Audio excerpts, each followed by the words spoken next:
Good morning, Anshul. Very good morning. Anshuman आज वो server का आप करा दीजिए। ऑलरेडी 6-7 क्लासेस हो गई है तो बहुत ज़्यादा प्रैक्टिस के लिए इकट्ठा हो गया है तो वो बहुत प्रॉब्लम हो जाएगी फिर वो। हाँ श्योर, आज कराते हैं। उसका इंस्टॉलेशन हो गया क्या? नहीं नहीं, आपने कहा था ना वो आप कराएंगे, तो आज आप वही सब करा दीजिए, बेटर वही रहेगा फिर तो। ठीक है। ओके। एक्चुअली मैं कल दिखा रहा था उसका प्रोसेस। आप लोगों ने क्लास लेफ्ट कर लिया था तो मैं हाँ, एक मैंने बार। आपको मैसेज ड्रॉप किया था, मेरे को ड्रॉप करना था उस टाइम हाँ पे। हाँ, कोई बात नहीं। बस दिखा देता हूँ को कैसे करना है। एक बार आप करके मुझे कंफर्म कर दो, फिर हम okay. Hello sir. Sir. Hello. Sir वो ऑफिस टूर की वजह से मैं थोड़ा 2-3 दिन बाहर था लास्ट वीक, तो हम्म। इसलिए थोड़ा कंटिन्यू नहीं कर पाया था। अभी कंटिन्यू कर लूंगा। कोई प्रॉब्लम नहीं है। ठीक है। वैसे जो रिकॉर्डिंग है वो तो देख ही रहा हूँ मैं। ओके। जी।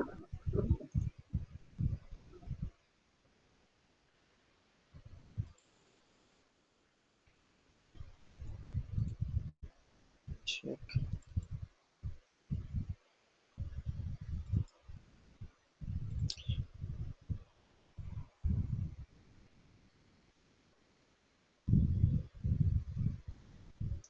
ओके। तो जो फाइल आप लोगों ने डाउनलोड किया है वो कुछ ऐसा दिख रहा होगा, BDNW प्रेजेंटेशन करके एक दिख रहा होगा। ठीक है। राइट। तो इसके अंदर जाने से यहाँ पे एक फोल्डर है प्रेस वन, तो इसके अंदर जाना है। इसके अंदर जाके यहाँ पे एक GUI का फोल्डर है, इसके अंदर जाना है। GUI में विंडोज के अंदर जाना है। विंडोज 32 या फिर विंडोज 64 दिखाएगा, आपके अपने सिस्टम के हिसाब से ये दिखाएगा। इसके अंदर जाना है। इसके अंदर आपको एक मिलेगा GUI सेटअप करके, एक एप्लीकेशन मिलेगा। ठीक है, SAP GUI सेटअप। तो इसको बस डबल क्लिक करना है।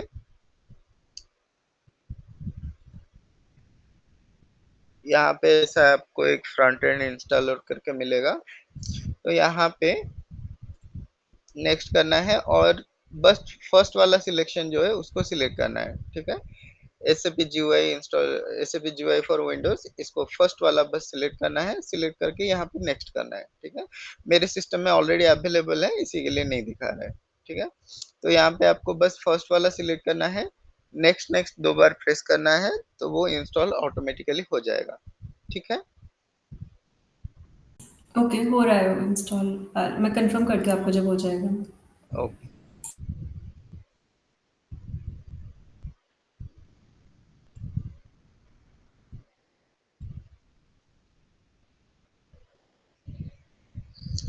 नेक्स्ट स्टेप्स भी मैं बता देता हूँ। तो नेक्स्ट जब आप उसको इंस्टॉल कर लोगे, आपको ऐसा वाला एक आइकॉन मिलेगा। ठीक है, यहाँ पे आपको एक आइकॉन दिख रहा होगा SAP लॉगइन का।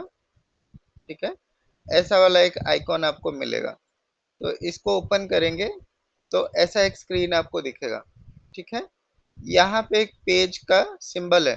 ठीक है, तो इसके अंदर अगर हम क्लिक करेंगे तो ये ऐसा एक यूजर स्पेसिफाइड सिस्टम ओपन करेगा। इसको बस नेक्स्ट करना है और अ, यहाँ पे ये। अ, अंशुमन, ये रिबूट के लिए करना होगा क्या? रिबूट हाँ बोल रहा रिबूट, है। हाँ रिबूट करना पड़ेगा, बाद में कर फिर लेंगे। तो हाँ, बाद में ही करते हैं, ठीक है। Class okay. खत्म होने के बाद कर हाँ लेना। हाँ। ठीक है, ओके।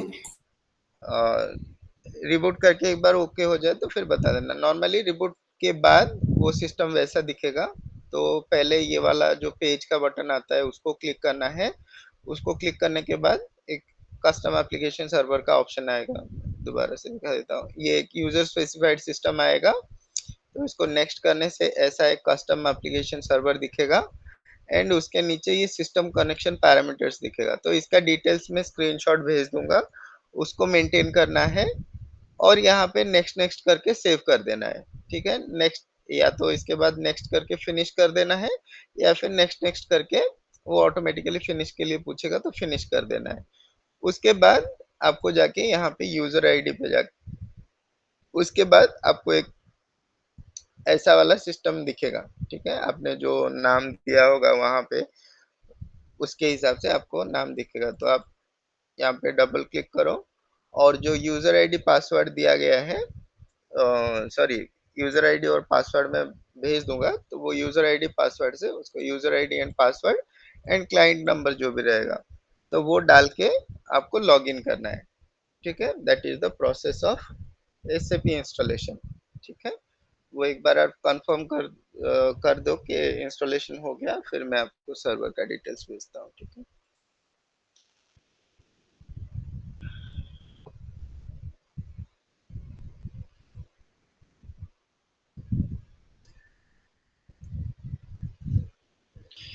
ओके। तो लास्ट क्लास पे हम देख रहे थे मटेरियल मास्टर, राइट? तो मटेरियल मास्टर में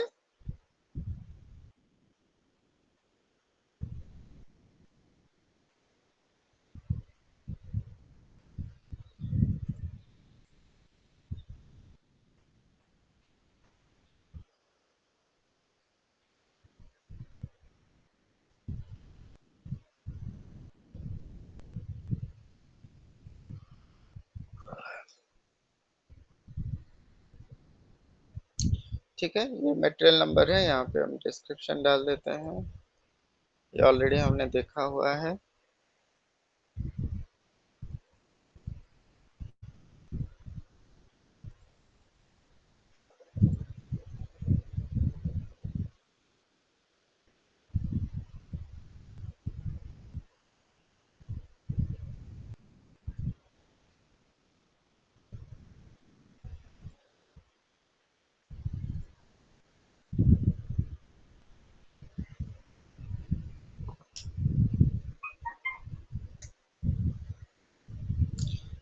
ठीक है, हमने उतना तक देखा था। तो कल हमने क्या डिस्कस किया था कि अगर हम बैच मैनेजमेंट वाला इंडिकेटर जो है उसको सिलेक्ट करेंगे, then by default batch management plant वाला इंडिकेटर जो है वो सिलेक्ट हो जाएगा। तो यहाँ पे आप देख सकते हो दोनों चेक बॉक्सेस सिलेक्टेड है।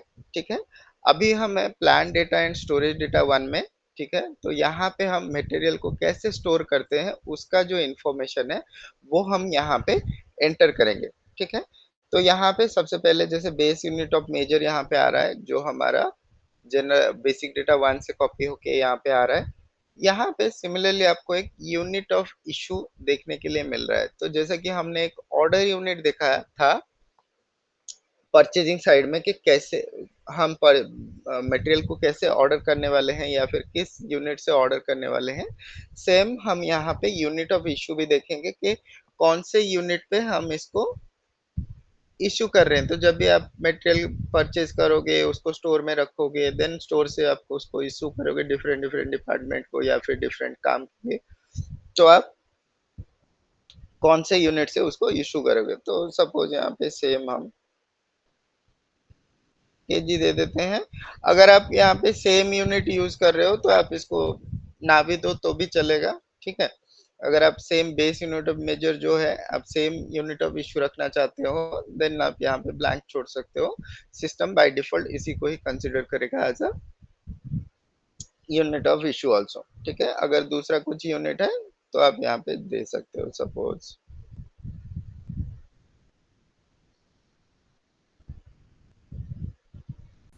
ये वेरिएबल वो सेम ही होगा ना जो कल हमने डिस्कस किया था, वो टन में जहाँ पे सिलेक्ट किया था। हाँ, वो तो था हम वो हमारा ऑर्डर यूनिट था, हम कैसे ऑर्डर कर रहे हैं। ये है यूनिट, हम सॉरी इशू है कि हम कैसे इशू कर रहे हैं। मतलब इन दोनों में मतलब डिफरेंस क्या होगा? वो तो मतलब कि कस्टमर साइड से है कि कस्टमर ने कैसे ऑर्डर किया। कस्टमर का ऑर्डर नहीं, हम अभी परचेजिंग साइड में हैं। हम परचेजिंग साइड में जब है हम परचेज कैसे करते हैं। सपोज आप जा रहे हो मार्केट में खरीदने के लिए चावल। ठीक है, तो चावल आप कैसे खरीद रहे हो? किलो के हिसाब से। केजी। ठीक है, तो किलो के हिसाब से कभी अगर आपको जरूरत पड़े तो उसका 25 किलो का एक बैग भी आता है, राइट? हम्म। तो आप 25 किलो का बैग भी खरीद सकते हो। तो वो डिपेंड करता है आपके ऊपर कि आप किस साइज पे उसको खरीदना चाहते हो। समझ में आया? ओके। तो जब आप खरीद रहे हो तब या तो आप केजी में खरीद सकते हो या फिर आप बैग से खरीद सकते हो कि एक 25 किलो का बैग आता है, आप वो बैग खरीद सकते हो। वो आपके ऊपर डिपेंड करता है कि आप कौन सा यूनिट से या फिर कैसे आप उसको खरीदना चाहते हो। ठीक है, वो परचेजिंग का हो गया। हेलो। या ओके। हाँ, तो यहाँ पे नेक्स्ट है यूनिट ऑफ इश्यू। सपोज आपने जो चावल है उसको खरीद के ले आए घर पे, ठीक है। तो जब आपको सपोज घर पे बनाना है तो आप कैसे बनाते हो? आप किलो के हिसाब से तो नहीं निकालोगे, आप सपोज एक छोटा सा कटोरा डालोगे उस पे, उससे निकालोगे, शायद वो 100 ग्राम का एक कटोरा होगा, राइट। तो यहाँ पे सेम चीज हम मेंशन कर रहे हैं कि जब हम इशू करेंगे, जब हम उससे निकालेंगे तो कौन सा यूनिट से ओके निकालेंगे, ठीक है। Okay okay okay. हाँ, ये यूनिट ऑफ इश्यू है। नेक्स्ट यहाँ पे आपका स्टोरेज बिन का इंफॉर्मेशन है। स्टोरेज बिन यानी कि अगर हम वेयर हाउसिंग की बात करें तो मटेरियल जहाँ पे हम स्टोर करते हैं उसको स्टोरेज बिन कर बोलते हैं। जैसे कि सपोज सेम एग्जांपल अगर हम लेंगे कि आप चावल लेके आते हो बाहर से, तो उसको क्या करते हो, एक डब्बे के अंदर रखते हो या कैसे भी करके एक रखते हो, तो उसको आप बोल सकते हो कि स्टोरेज बिन, ठीक है। तो ये यहाँ पे मोस्ट ऑफ द इंफॉर्मेशन जो हम दे रहे हैं ये ओनली इंफॉर्मेशन पर्पस के लिए रहेगा, ठीक है।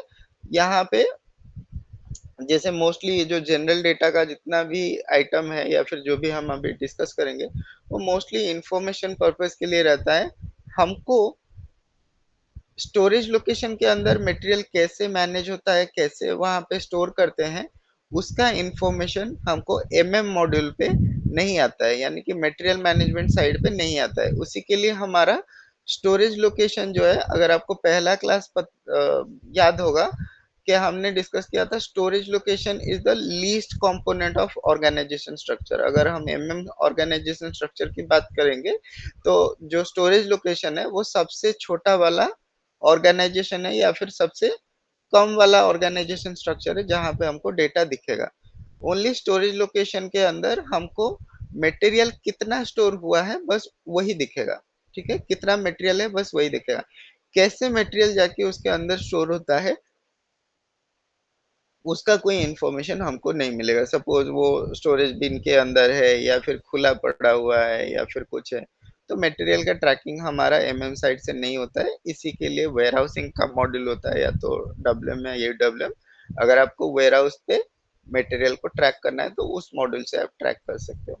फिलहाल के लिए अगर हमको यूज करना है कि मटेरियल आप कहाँ पे रख रहे हो उसका अगर इंफॉर्मेशन आपको साइड में चाहिए, देन आप यहाँ पे ये सारी डिटेल्स जो है वो भर सकते हो कि कौन सा स्टोरेज बिन है, पिकिंग एरिया कहाँ से रहेगा, टेम्परेचर कंडीशन क्या रहेगा, स्टोरेज कंडीशन क्या रहेगा। ये सारी डिटेल्स आप यहाँ पे बस इंफॉर्मेशन पर्पज के लिए भर सकते हो कि जो हमारा सपोज एंड यूजर रहेगा या फिर जो हमारा वेयर हाउस ऑपरेटर रहेगा उसको समझने के लिए इजी रहेगा कि कहाँ पे मटेरियल है, क्या है मटेरियल, उसको डिटेल समझने के लिए इजी रहेगा, ठीक है। उसके लिए हम यहाँ पे मेंटेन करते हैं, पर इसका प्रैक्टिकल वैसे हमारा कोई यूसेज वगैरह नहीं है। कहाँ पे यूसेज है, कोई कोई कस्टमर क्या करता है, लीन सिस्टम यूज करता है। लीन सिस्टम यानी कि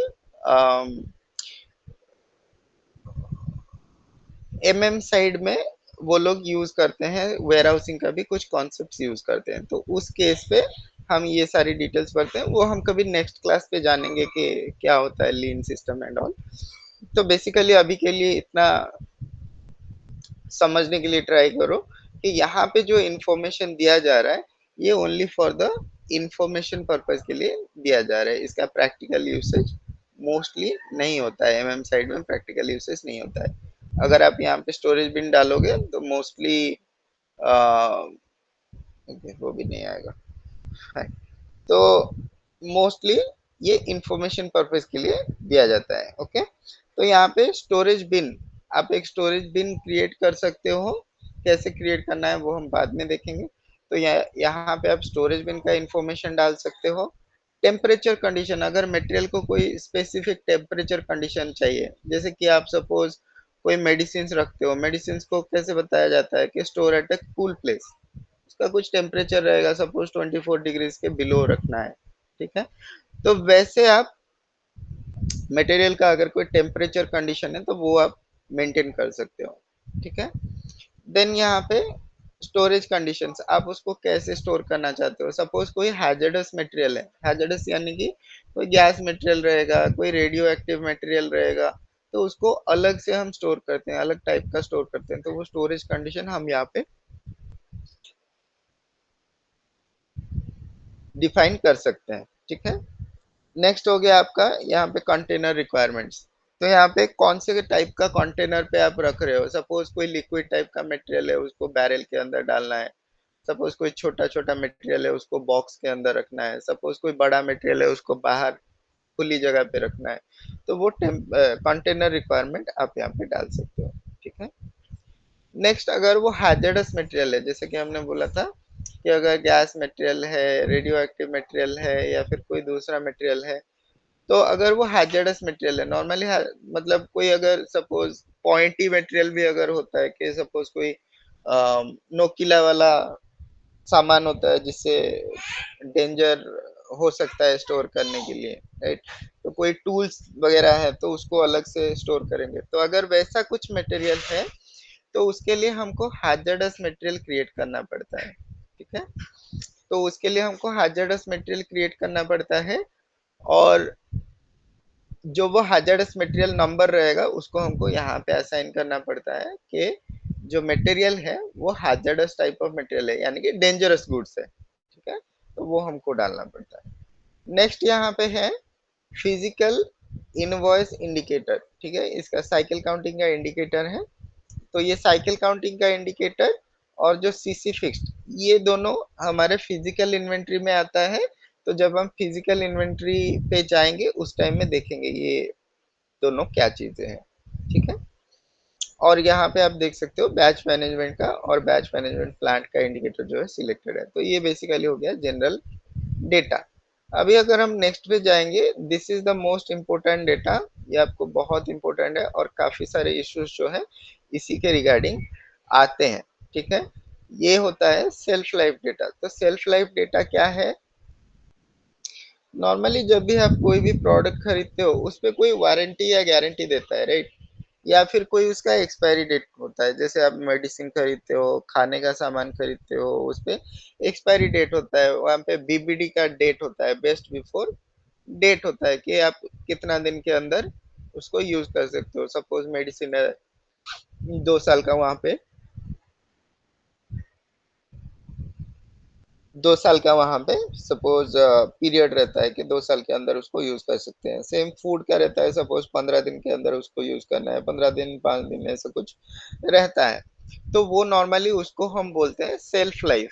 ठीक है, यानी कि उसको कितना दिन तक यूज कर सकते हैं, उस सेल्फ लाइफ के हिसाब से यहाँ पे हम कुछ डेटा मेंटेन करते हैं कि सपोज आपके, अगर हम एग्जांपल लेंगे कि ठीक है आपको एक फूड प्रोडक्ट है, ठीक है, एक दही का एक प्रोडक्ट है, ठीक है, अगर हम एग्जांपल के हिसाब से लेंगे एक दही का प्रोडक्ट है, यानी कि कर्ड का प्रोडक्ट है। ठीक है, तो एक आप कर्ड सेल कर रहे हो, तो कर्ड का एक सपोज हमारा वहाँ पे एक एक्सपायरी डेट होगा, सपोज आज है 25 तारीख, तो हम बोल रहे हैं 5 तारीख को वो प्रोडक्ट एक्सपायरी होगा। तो अगर लॉजिकली हम समझे तो उसको हमको क्या करना है, बाय मैक्सिमम 1-2 दिन के अंदर, आज 25 तारीख हो गया, सपोज आज मैन्युफैक्चरिंग डेट है और एक्सपायरी डेट जो है वो 5 तारीख का है, तो उसको क्या करना है, हमको आज या कल में उसको जो है डिस्पैच कर देना है, यानी कि सेल जो आएगा हमको जल्दी से सेल कर देना है उसको, करेक्ट। तो नॉर्मली उस केस पे आपको क्या करना है, उसका मैक्सिमम टोटल सेल्फ लाइफ, पहले सबसे पहला जो है वो है टोटल सेल्फ लाइफ, यानी कि कितना है, तो यहाँ पे सपोज हम 10 देते हैं। ठीक है, 10 डेज का एक टोटल सेल्फ लाइफ है, 25 तारीख से 30 तारीख ये 5 दिन, और 30 तारीख से 5 तारीख वो 5 दिन, सपोज 10 दिन का एक टोटल सेल्फ लाइफ है। यहाँ पे टाइम यूनिट है, ठीक है, कौन सा टाइम यूनिट आप यहाँ पे मेंटेन कर रहे हो, सपोज हम यहाँ पे डेज ले रहे हैं। ठीक है, 10 डेज का हमारा जो है सेल्फ लाइफ है, और यहाँ पे यूनिट जो है वो डेज में है। ठीक है, यहाँ पे आप उसको रखोगे मैक्सिमम स्टोरेज पीरियड। ठीक है, मैक्सिमम स्टोरेज पीरियड कितना है और मिनिमम सेल्फ लाइफ कितना रहना चाहिए, मिनिमम रिमेनिंग सेल्फ लाइफ। ठीक है, तो यहाँ पे अगर हम minimum remaining self life suppose मैं देता हूँ कि एटलीस्ट 5 दिन का रहना चाहिए। ठीक है, तभी जाके आपका जो मटेरियल है वो जाके आपके कस्टमर के पास पहुंचेगा, वो लोग फिर सेल करेंगे, जो लोग कस्टमर लेके जाएंगे वो इसको यूज करेंगे, तो उनके लिए इजी रहेगा, राइट। तो उसके लिए यहाँ पे मिनिमम सेल्फ लाइफ सपोज मैंने 5 दिन का रखा, तो यहाँ पे मैक्सिमम स्टोरेज पीरियड कितना रहेगा, 5 दिन का, ठीक है। तो यहाँ पे ये सारा डेटा आपको मेंटेन करना रहता है कि नॉर्मली यहाँ पे हमने 5 5 दिन का मेंटेन किया है, लेकिन जब भी आप करोगे, सपोज आप एक मटेरियल मैन्युफैक्चर कर रहे हो, उसको उसका जो सेल्फ लाइफ है, सपोज उसका 1 साल का सेल्फ लाइफ है, ठीक है। तो यहाँ पे मैक्सिमम जो है स्टोरेज पीरियड हम वहाँ पे 3 महीने का रखेंगे। 1 महीना, 2 महीना, 3 महीना हम मैक्सिमम रखेंगे, और उसको मिनिमम सेल्फ लाइफ जो है वो 9 महीने का रहना चाहिए, ठीक है। तो अगर उससे कम हो जाता है, देन जब आप गुड्स इश्यू करोगे, देन वो आपको एरर थ्रो करेगा, ठीक है। नॉर्मली अगर हम सेल्फ लाइफ को देखें, तो ये वाला डिटेल्स जो है वो सारा सेल्फ लाइफ के लिए है। तो काफी सारा एरर्स एंड काफी सारे इश्यूज आते हैं सेल्फ लाइफ के ऊपर। जब हम आगे आने वाले टॉपिक्स पे जाएंगे, उस टाइम में हम देखेंगे कि स्टोरेज पीरियड का क्या क्या इशू आता है। मोस्ट ऑफ द टाइम अगर आपका स्टोरेज पीरियड अगर वैलिडिटी पीरियड के अंदर नहीं है, तो वो आपको एरर देता है। अगर आपका स्टोरेज पीरियड खत्म हो गया है एंड अगेन आप मटेरियल मूवमेंट कर रहे हो, देन वो आपको इशू देता है। क्या होता है कभी कभी, सपोज हमने एक मटेरियल को इशू कर दिया है, ठीक है, इशू कर दिया है, तो वो मटेरियल चला गया, और उसको सपोज ये जो 10 डेज का पीरियड है, यहाँ पे अगर हम सेम एग्जांपल के हिसाब से मानेंगे, तो यहाँ पे सेल्फ लाइफ 10 डेज का है, और यहाँ पे हमने ये मटेरियल को ऑलरेडी सेंड कर दिया। अभी अगर वो मटेरियल 5 दिन के बाद हमारे पास रिटर्न आता है, हमने ऑलरेडी 2 दिन का पीरियड जो है हमने यूज कर लिया, ठीक है। आज 25 तारीख हो गया, हमने सपोज 27 तारीख को उसको डिस्पैच किया, और 1 तारीख को वो आपके पास रिटर्न आता है। अगर वो रिटर्न आएगा, देन आप उसका जीआर नहीं कर सकते हो। क्यों? क्योंकि मिनिमम सेल्फ लाइफ जो है 5 दिन का है, और अगर 1 तारीख या 2 तारीख को आएगा, ऑलरेडी हमारे पास और 3 4 दिन का सेल्फ लाइफ बचेगा, तो यहाँ पे आप जीआर नहीं कर सकते हो, ठीक है। ऐसा कुछ एरर्स आता है, क्या क्या एरर्स आता है वो हम डिटेल्स में जानेंगे बाद में, ठीक है। जब हम प्रोजेक्ट क्लासेस पे जाएंगे, उस टाइम में डिस्कस करेंगे वो सारा चीज। तो यहाँ पे ये सारा डिटेल्स जो है हमको भरना पड़ता है, ठीक है। So this is the details of plant और स्टोरेज लोकेशन डेटा, ठीक है। क्लियर है? यस। ओके। क्लियर। ओके, यहाँ पे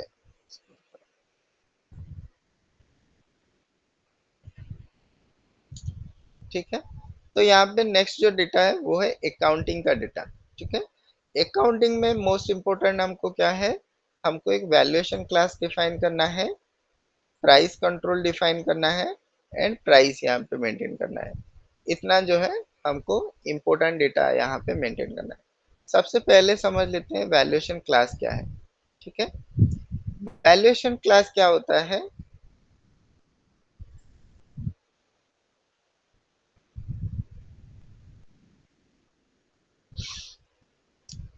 तो जो भी आप वैल्यूएटेड स्टॉक्स आप खरीदोगे, मतलब जिस मटेरियल का कोई प्राइस आप बुक करना चाहते हो, ठीक है। सपोज जैसे कि अगर हम हाउस होल्ड की एग्जांपल लें, सपोज आप खरीद रहे हो,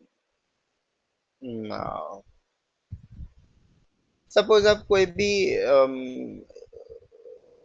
सामान खरीद रहे हो, सपोज आप घर का सामान खरीद रहे हो, या फिर कोई यूटेंसिल्स वगैरह खरीद रहे हो, या फिर कोई खाने का सामान खरीद रहे हो, तो वो क्या रहता है, बड़ा बड़ा नॉर्मली जो आइटम है उसको आप उसका प्राइस जो है वो कैप्चर करना चाहते हो, ठीक है, कि कितना पैसा खर्चा गया।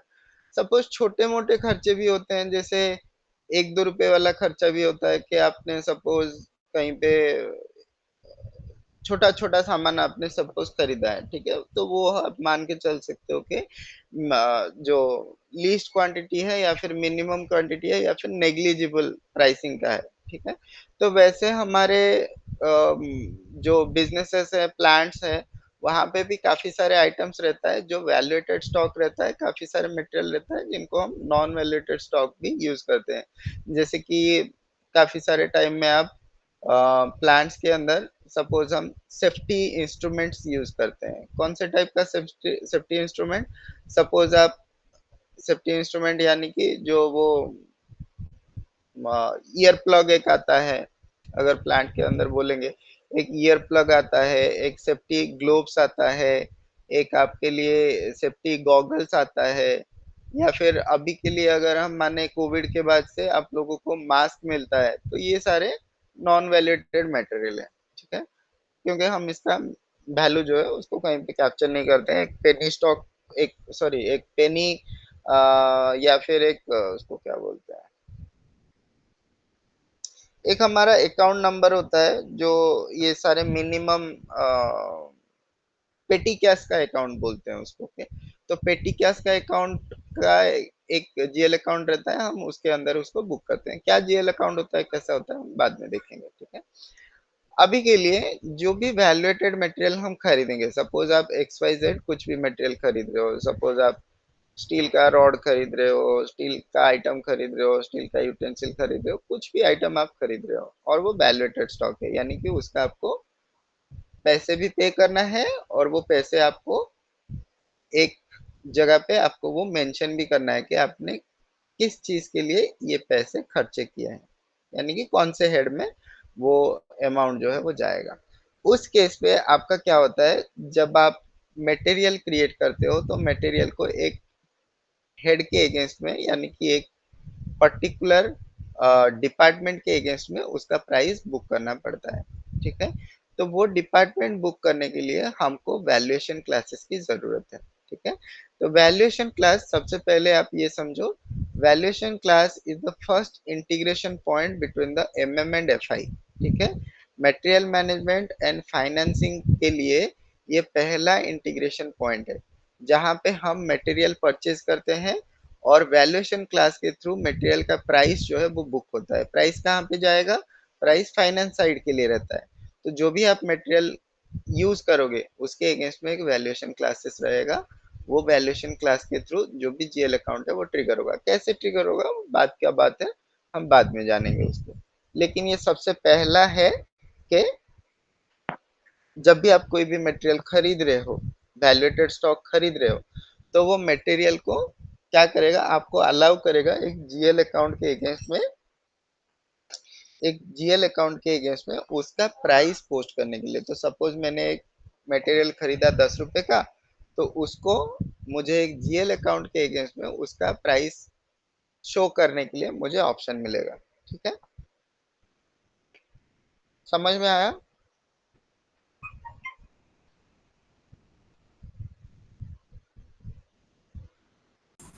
हाँ, मतलब कुछ-कुछ थोड़ा बहुत। ओके। तो यहाँ पे जो वैल्यूएशन क्लास है उसको हम कैसे कॉन्फ़िगर करेंगे या फिर कैसे असाइन करेंगे? वैल्यूएशन क्लास हमारा असाइन होता है मटेरियल टाइप के अगेंस्ट में। जो हमने मटेरियल टाइप बनाया है उसके अगेंस्ट में हम वैल्यूएशन क्लास बनाएंगे। तो वैल्यूएशन क्लास हम दे सकते हैं कि सपोज एक सिमिलर काइंड ऑफ मटेरियल के लिए हम एक वैल्यूएशन क्लास दे सकते हैं। सपोज रॉ मटेरियल के लिए आप देना चाहते हो कि एक वैल्यूएशन क्लास मेरा रहेगा रॉ मटेरियल के लिए, तो वो भी दे सकते हो। या फिर अगर आप उसको भी क्लासिफाई करना चाहते हो, सपोज आप ये बोलना चाहते हो कि आपका मटेरियल ग्रुप है, suppose steel type of material है या फिर आपका रबर टाइप ऑफ मटेरियल है, तो उसके लिए अगर आप डिफरेंट डिफरेंट वैल्यूएशन क्लास बनाना चाहते हो तो भी आप बना सकते हो, ठीक है।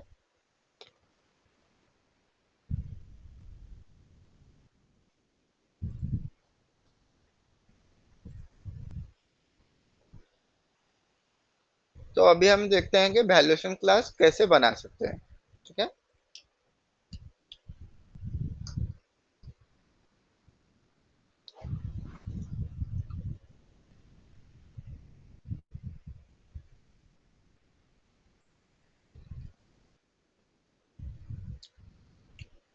तो यहाँ पे हमको जाना है मटेरियल मैनेजमेंट, मटेरियल मैनेजमेंट के अंदर हमको जाना है वैल्यूएशन एंड अकाउंट असाइनमेंट। ये सारा इंटीग्रेशन वाला टॉपिक है, यहाँ पे जो भी हम देखेंगे ये सारे इंटीग्रेशन वाला टॉपिक्स है, ठीक है। तो ये एमएम एंड एफआई का इंटीग्रेशन टॉपिक्स है। तो यहाँ पे अगर हम देखेंगे अकाउंट डिटर्मिनेशन, ये एक टॉपिक है हमारा अकाउंट डिटर्मिनेशन, जो टॉपिक है वो कंप्लीटली हमारा एमएम एंड एफआई का इंटीग्रेशन यहाँ पे होता है। यहाँ पे अकाउंट डिटर्मिनेशन विदाउट विजार्ड, और यहाँ पे आप जा सकते हो वैल्यूएशन क्लासेस, ठीक है, डिफाइन वैल्यूएशन क्लासेस। अगर आप इसके अंदर जाओगे तो यहाँ पे आपको 3 सेक्शंस मिलेगा। सबसे पहला है अकाउंट कैटेगरी रेफरेंस, दूसरा है वैल्यूएशन क्लास, तीसरा है material type and account category reference. तो हम यहाँ पे क्या करते हैं, सबसे पहले एक अकाउंट कैटेगरी रेफरेंस बनाते हैं, ठीक है, और उस अकाउंट कैटेगरी रेफरेंस के हिसाब से या फिर उसके साथ हम एक वैल्यूएशन क्लास बनाते हैं, ठीक है। अकाउंट कैटेगरी रेफरेंस जो है ये एक लिंक है आपके मटेरियल टाइप और वैल्यूएशन क्लास के लिए। तो डायरेक्टली मटेरियल टाइप के लिए मटेरियल टाइप को हम वैल्यूएशन क्लास पे असाइन नहीं कर सकते हैं, मटेरियल टाइप को हम अकाउंट कैटेगरी रेफरेंस पे ऐड करेंगे या फिर उसको असाइन करेंगे। सेम अकाउंट कैटेगरी रेफरेंस को हम एक वैल्यूएशन क्लास के अकाउंट में असाइन करेंगे, तो जो भी हमारा लिंकिंग रहेगा उसके हिसाब से मटेरियल टाइप हमारा वैल्यूएशन क्लास के साथ लिंक हो जाएगा। समझ में आया या फिर कोई डाउट है अभी कुछ? क्लियर। ओके,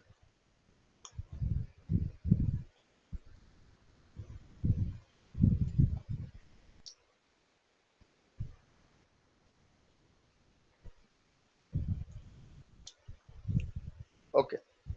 तो यहाँ पे बस हम देख सकते हैं कि कौन से मटेरियल टाइप के लिए कौन सा अकाउंट कैटेगरी रेफरेंस यहाँ पे दिया गया है, ठीक है। तो वो हम यहाँ पे बस चेक कर रहे हैं, तो उसके हिसाब से हमारा प्रीवियस जो है वो इजी हो जाएगा। तो यहाँ पे 0001 जो है असाइन किया गया है, और यहाँ पे आप एक मटेरियल टाइप के अगेंस्ट में बस एक ही अकाउंट कैटेगरी रेफरेंस डाल सकते हो, ठीक है।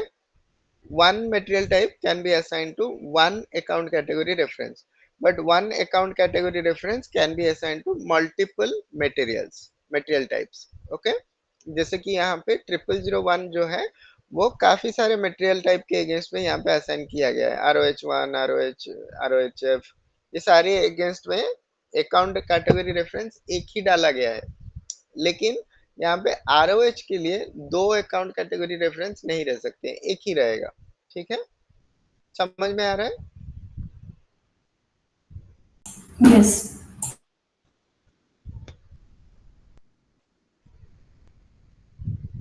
तो सबसे पहले जाते हैं अकाउंट कैटेगरी रेफरेंस में। अगर आप यहाँ पे अकाउंट कैटेगरी रेफरेंस देखोगे, यहाँ काफी सारे हैं। अगर आप नया ऐड करना चाहो तो भी ऐड कर सकते हो, ठीक है। यहाँ पे न्यू एंट्रीज पे जाना है।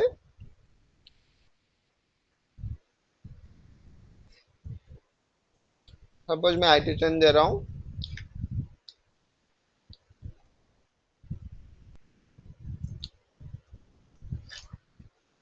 ठीक है।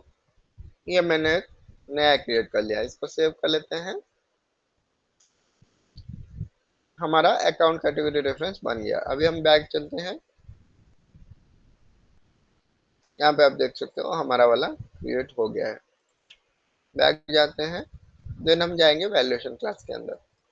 यहाँ पे आप देख सकते हो valuation class and account category reference यहाँ पे असाइन किया गया है। सिमिलरली यहाँ पे एक वैल्यूएशन क्लास के अगेंस्ट में आप एक ही अकाउंट कैटेगरी रेफरेंस दे सकते हैं। यहाँ पे मल्टीपल, मतलब एक वैल्यूएशन क्लास को आप मल्टीपल अकाउंट कैटेगरी रेफरेंस के साथ असाइन नहीं कर सकते हो, लेकिन मल्टीपल वैल्यूएशन क्लास आप एक ही अकाउंट कैटेगरी रेफरेंस के साथ ऐड कर सकते हो। कैसे करते हैं वो हम भी अब देखते हैं, ठीक है।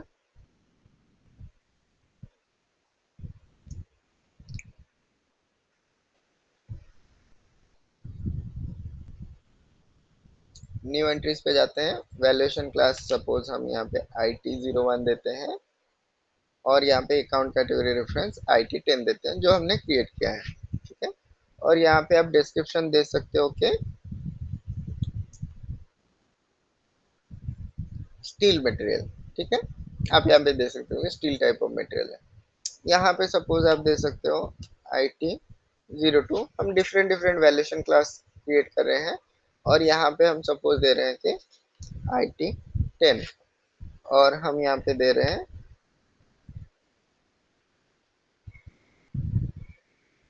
ठीक है।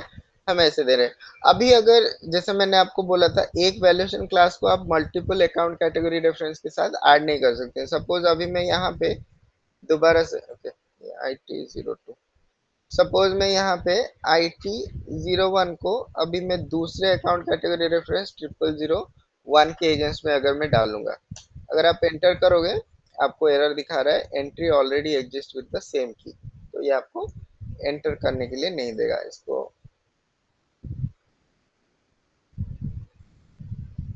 ठीक है, अंशुमन, जो हम ये वैल्यूएशन क्लास या फिर अकाउंट कैटेगरी रेफरेंस है, मतलब जैसे हमने नाम इनका दिया है IT01 02 या फिर जो भी, तो इनका कोई फॉर्मेट है कि लाइक इतना डिजिट का होना चाहिए और अल्फा 4 डिजिट न्यूमेरिक का, है? कितना? 4 डिजिट 4 का है। डिजिट। ओके। और अल्फा न्यूमेरिक है, यहाँ पे देख सकते हो हमने लेटर्स भी लिया, नंबर्स भी लिया। आप सिर्फ नंबर्स भी ले सकते हो, मोस्टली हम वैल्यूएशन क्लासेस नंबर्स में लेते हैं। ठीक है, और तो पहले सेव कर लेते हैं।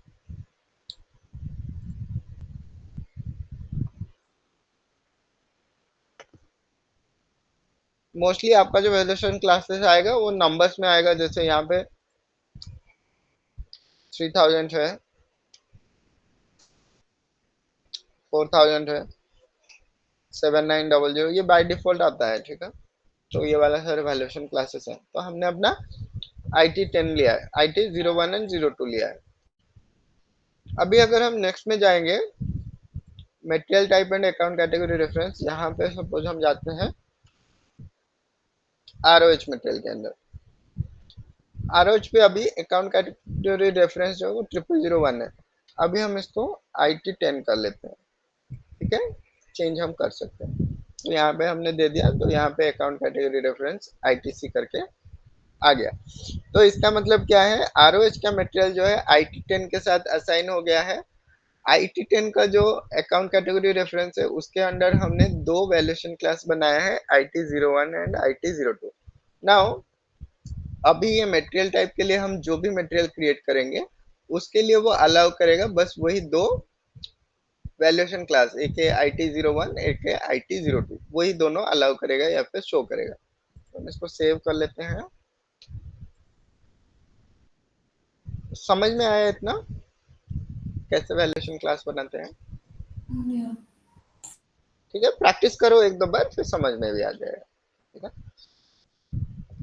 तो यहाँ पे अगर हम जाते हैं वैल्यूएशन क्लास पे, अगर आप यहाँ पे ड्रॉप डाउन पे चेक करते हो, तो अभी अपडेट नहीं हुआ है, उसके लिए नहीं आ रहा होगा।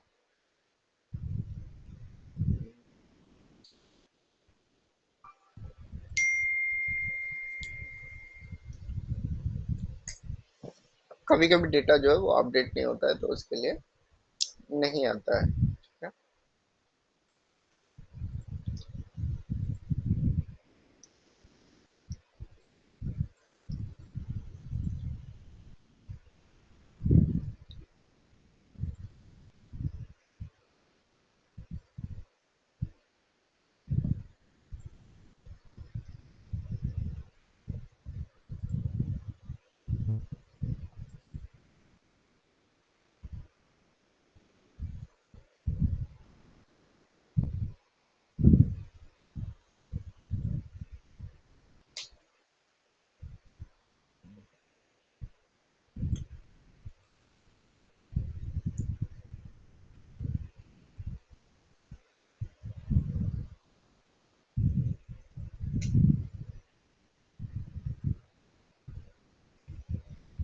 अभी अगर हम देखेंगे तो वैल्यूएशन क्लास यहाँ पे दो टाइप का आ रहा है, IT01 एंड IT02। तो आप कोई भी यहाँ पे सिलेक्ट कर सकते हो। तो जब आप वैल्यूएशन क्लास बनाते हो मटेरियल टाइप के अगेंस्ट में, और यहाँ पे अगर हम देखेंगे तो ये मटेरियल टाइप के अगेंस्ट में ROH टाइप ऑफ मटेरियल हमने यूज किया था।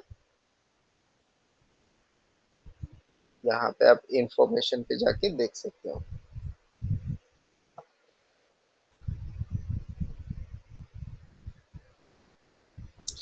आप यहाँ पे इंफॉर्मेशन पे जाके देख सकते हो, ये मटेरियल नंबर है, ये मटेरियल का नेम है, इंडस्ट्री सेक्टर, कौन सा मटेरियल टाइप है, ROH मटेरियल टाइप है, कब क्रिएट हुआ, अभी तक क्रिएट नहीं हुआ है इसलिए शो नहीं कर रहा है। ठीक है, जब आप क्रिएट कर लोगे तो शो कर लेगा। तो बेसिकली ये सारी डिटेल्स है। तो ROH मटेरियल के लिए हमने क्रिएट किया था हमने वैल्यूएशन क्लास यही दोनों क्रिएट किया था, तो अभी हम इसको असाइन कर सकते हैं। ठीक है, अभी हम इसको असाइन कर सकते हैं। नेक्स्ट यहाँ पे रहता है प्राइस। तो प्राइस यहाँ पे दो टाइप का रहता है, एक है प्राइस कंट्रोल वी और एक रहता है प्राइस कंट्रोल एस। वी का मतलब है मूविंग एवरेज प्राइस और एस का मतलब रहता है स्टैंडर्ड प्राइस। तो मूविंग एवरेज प्राइस यानी कि आपका प्राइस जो है वो वेरी करेगा। सपोज आप मटेरियल खरीद रहे हो, आज 10 रुपए में खरीद रहे हो, कल 15 रुपए में खरीद रहे हो, परसों 20 रुपए में खरीद रहे हो, तो मटेरियल क्या होगा, डिफरेंट डिफरेंट प्राइस पे अगर खरीदा जा रहा है तो उस केस में वो एवरेज करेगा उसको। सपोज आप 10 रुपए में कितना खरीदे, 20 रुपए में कितना खरीदे, 15 रुपए में कितना खरीदे, टोटल कितना स्टॉक खरीदे। सपोज 1000 स्टॉक टोटल खरीदे और कितने पैसे में खरीदे। सपोज 500 खरीदा है 10 रुपए में, और 200 खरीदा है 15 रुपए में, और 300 खरीदा है 20 रुपए में। तो ये सारा ऐड करेगा, total stock divided by total price, कितना टोटल आपका वैल्यूएशन हुआ है। सपोज आपने 1000 का मटेरियल, 1000 मटेरियल खरीदा है, 1000 आइटम्स खरीदा है और उसको टोटल 40,000 में खरीदा है। तो 40,000 डिवाइडेड बाय 10,000 जो भी प्राइस रहेगा, सपोज 40 या कुछ अगर आता है, तो वो प्राइस जो है वो मूविंग एवरेज प्राइस पे आ जाएगा। ठीक है, समझ में आया? या तो यहाँ पे अगर आपका प्राइस कंट्रोल वी है, देन यहाँ पे आप यहाँ पे मूविंग प्राइस एक डाल सकते हो। ठीक है, स्टार्टिंग के लिए सपोज मैं 10 रुपए दे रहा हूँ, उसके बाद जो भी मेरा जीआर होगा, जो भी पीओ मेरा बनेगा, उसके हिसाब से जो भी प्राइस बनेगा, यहाँ पे आपका टोटल स्टॉक अपडेट होगा, यहाँ पे आपका टोटल वैल्यू अपडेट होगा। उन दोनों को डिवाइड करने के बाद जो भी प्राइस आएगा वो मूविंग एवरेज प्राइस पे अपडेट होता रहेगा। ठीक है, this is a important question. ये एक इम्पोर्टेंट क्वेश्चन है, आपको इंटरव्यू में आ सकता है कि जो प्राइस है कैसे अपडेट होगा, अगर मेरा मूविंग एवरेज प्राइस है तो कैसे अपडेट होगा और कब अपडेट होगा। जब भी आप जीआर करोगे, जीआर के टाइम पे अपडेट होगा। जीआर में जो प्राइस रहेगा और जो क्वांटिटी रहेगा, उसी के हिसाब से ये total stock and total value update करेगा, एंड देन आपका प्राइस जो है वो यहाँ पे मूविंग एवरेज प्राइस जो है वो अपडेट हो जाएगा। ठीक है, this is a critical question, पूछ सकते हैं। तो ये था हमारा सारा डिटेल्स। अगर आप यहाँ पे प्राइस कंट्रोल जो है वो एस ले रहे हो, तो यहाँ पे आपको स्टैंडर्ड प्राइस जो है वो मेंटेन करना है, वो आपको डालना पड़ेगा। अगर आप स्टैंडर्ड प्राइस लेते हो, देन प्राइस में कोई चेंजेस नहीं रहता है कि आप जब आपने 10 में खरीदा, कल 20 में खरीदा, तो प्राइस पे कोई चेंजेस नहीं आएगा, प्राइस कांस्टेंट रहेगा हमेशा 10 रुपए।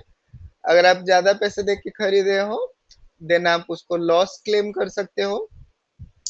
अगर आप उसको कम पैसे दे के खरीद रहे हो, देन आप उसको प्रॉफिट बुक कर सकते हो। तो कैसे बुक करना है वो नेक्स्ट कभी क्लास आएगा, तो उस टाइम में जीआर के टाइम में हम समझेंगे कि कैसे प्रॉफिट या बुक लॉस बुक होता है, डिफरेंट डिफरेंट अकाउंट कैसे ट्रिगर होता है, तो वो हम देखेंगे। ठीक है, तो बेसिकली ये था डिटेल्स हमारा अकाउंटिंग का। अभी अगर हम यहाँ पे एंटर प्रेस करते हैं, देन ये आपको सेव करने के लिए बोलेगा।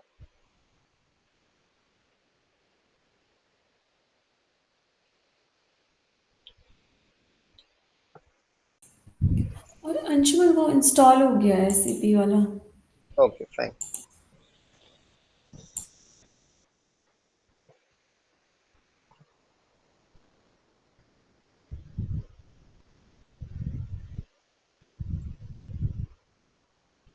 आप ट्राई करो ये डिटेल्स देने के लिए वहां पे।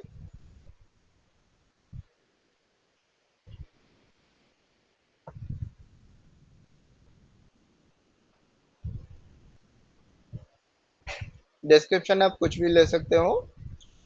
एप्लीकेशन सर्वर में ये वाला डाल देना, instance number 29, system ID SAP कर देना।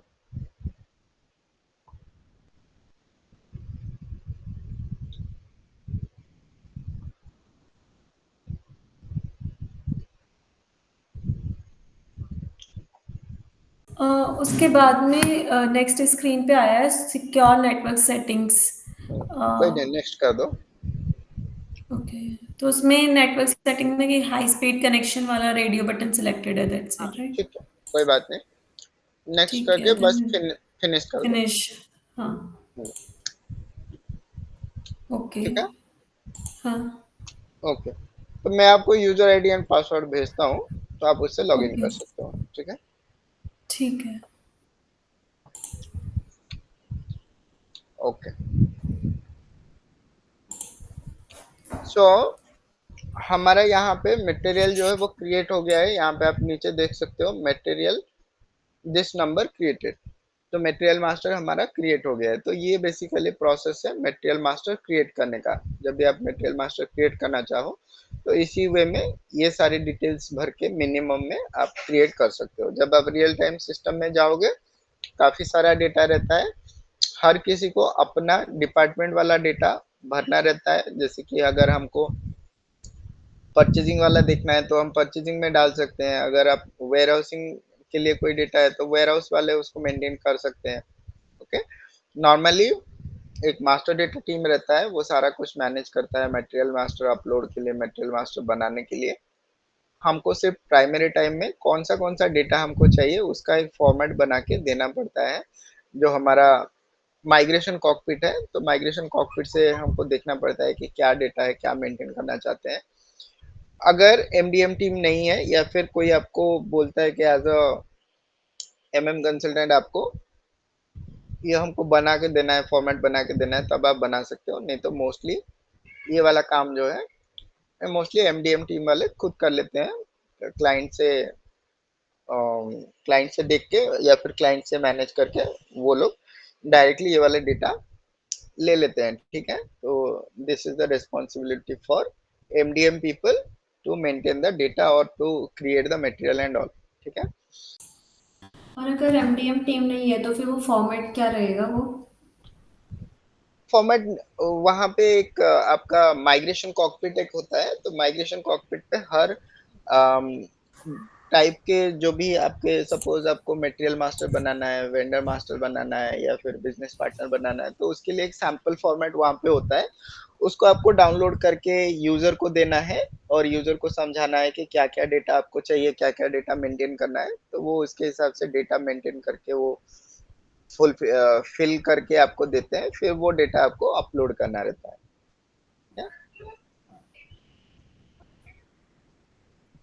ओके, या ओके। तो एक बार आप वो मतलब एक्सेसिबल होता है, मतलब अगर हम देख सकते हैं उसको कि वो कैसे रहेगा? देखते हैं हम, अगर वो एक्सेस है तो हम देखते हैं उसको।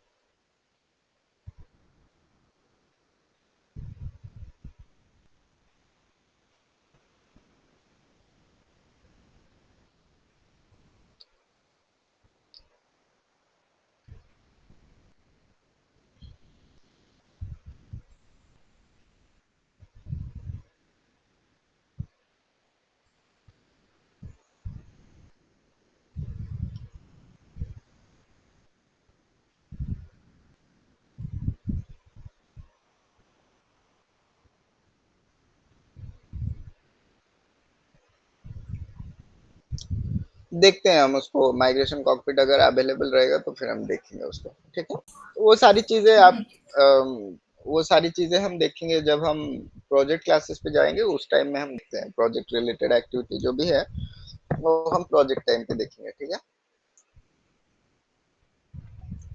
ओके, तो ये हमारा मटेरियल मास्टर जो है वो क्रिएट हो गया है। अगर आपको क्रिएट करना है आप इसी वे से क्रिएट कर सकते हो। दूसरा चीज जो इम्पोर्टेंट है वो है एस4 हाना में मटेरियल लेजर मैंडेटरी किया गया है। क्योंकि हमने ये जो प्लांट है हमने उसको कॉपी किया है, तो उसके वजह से शायद ये हमको एरर नहीं दिया। लेकिन मोस्टली क्या होता है, जब भी आप एक प्लांट बनाते हो, अगर उसका मटेरियल लेजर एक्टिव नहीं है तो फिर वो आपको मटेरियल बनाने के लिए, मटेरियल मास्टर क्रिएट करने के लिए आपको नहीं देगा। आपको वो एरर वहां पे शो करेगा कि मटेरियल लेजर एक्टिव नहीं है, मटेरियल लेजर एक्टिवेशन करना है। तो कल हम देखेंगे मटेरियल लेजर क्या होता है, कैसे एक्टिवेशन करते हैं और उसका क्या प्रोसेस रहता है, तो वो हम देखेंगे कल। एंड मटेरियल मास्टर के रिलेटेड कुछ और इंफॉर्मेशन भी है, जैसे कि मटेरियल मास्टर अगर हमको चेंजेस करना है, प्राइस चेंज करना है या फिर कोई डेटा चेंज करना है कैसे कर सकते हैं, या फिर अगर हमको मटेरियल मास्टर का टेबल्स देखना है कैसे चेक कर सकते हैं, वो सारी चीजें हम कल देखेंगे, ठीक है। ओके। ओके, मैं आपको भेजता हूँ जो डिटेल्स है, क्रेडेंशियल। हाँ ठीक है। क्रीडेंशियल्स में भेजता हूँ। और बाकी सारे लोग जो हैं वो एसएपी डाउनलोड करके उसको इंस्टॉल कर दो। आज की क्लास में स्टार्टिंग में मैंने बताया है कैसे उसको इंस्टॉल करना है, तो अगर डाउट है वहां से देख के कर सकते हो। एक बार कंप्लीट होने के बाद फिर जो अम, फिर मैं आपको डिटेल्स दूंगा, सर्वर के डिटेल्स, तो उससे आप लॉगिन करके यूज कर सकते हो। एक बार कंफर्म कर देना मुझे कि एसएपी इंस्टॉल हो गया है, तो फिर उसके बाद मैं क्रीडेंशियल शेयर कर दूंगा। ठीक है, bye everyone, will connect tomorrow.